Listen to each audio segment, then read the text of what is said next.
आदरणीय पत्रकार भाइयों को प्रणाम। जैसा कि आदरणीय केजरीवाल जी और संजय सिंह जी ने आपको इस चीज से अवगत कराया, 1995 में संगम विहार एक जगह पड़ती, आप सब लोगों ने सुना होगा। हम वहीं पे रहे क्योंकि इतना पैसा तो था नहीं। मेरे फादर क्लर्क थे पोस्ट ऑफिस में, तो मेरे पास इतना पैसा नहीं था कि मैं आउटरम लाइन में रहूं या मैं किंग्सवे कैंप में रहूं। तो हमारे लिए तो ऐसी बस्तियों में ही रहना था। और जब इलेक्शंस हुए उसके बाद आज आप जाकर देखो उन बस्तियों का कितना बढ़िया हाल है। लेकिन ये जो नड्डा साहब ने हमें रोहिंग्या बताया कि पूर्वांचली रोहिंग्या हैं, मुझे उनका मकसद उसके पीछे दिखाई पड़ता है।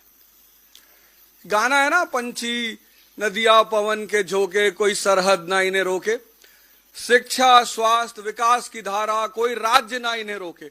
अब जब पूर्वांचली भाइयों को पता चल रहा है कि असली विकास कहां हो रहा है और हमें किसके साथ रहना है। मेरे पूर्वांचल के कितने सारे परिवार हैं जो यहाँ के स्कूलों में पढ़ रहे हैं और उनके लिए, मेरे शहर के लोगों को लिए, वो कहते हैं भैया हम भी सोच रहे हैं अब दिल्ली ही आ जाए।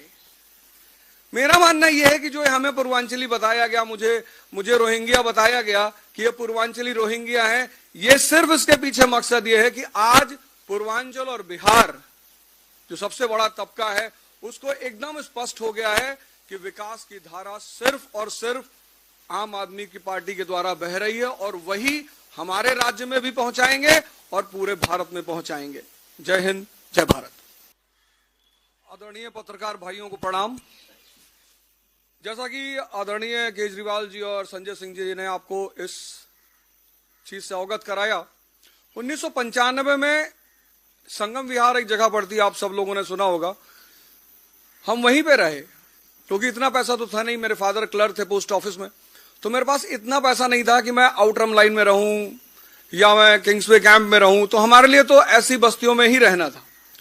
और जब इलेक्शंस हुए उसके बाद आज आप जाकर देखो उन बस्तियों का कितना बढ़िया हाल है। लेकिन ये जो नड्डा साहब ने हमें रोहिंग्या बताया कि पूर्वांचली रोहिंग्या हैं, मुझे उनका मकसद उसके पीछे दिखाई पड़ता है। गाना है ना, पंछी नदिया पवन के झोंके, कोई सरहद ना इन्हें रोके, शिक्षा स्वास्थ्य विकास की धारा, कोई राज्य ना इन्हें रोके। अब जब पूर्वांचली भाइयों को पता चल रहा है कि असली विकास कहां हो रहा है और हमें किसके साथ रहना है।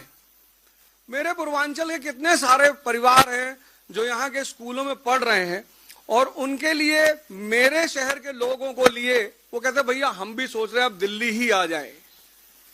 मेरा मानना यह है कि जो हमें पूर्वांचली बताया गया, मुझे रोहिंग्या बताया गया कि ये पूर्वांचली रोहिंग्या हैं, ये सिर्फ इसके पीछे मकसद ये है कि आज पूर्वांचल और बिहार जो सबसे बड़ा तबका है उसको एकदम स्पष्ट हो गया है कि विकास की धारा सिर्फ और सिर्फ आम आदमी की पार्टी के द्वारा बह रही है और वही हमारे राज्य में भी पहुंचाएंगे और पूरे भारत में पहुंचाएंगे।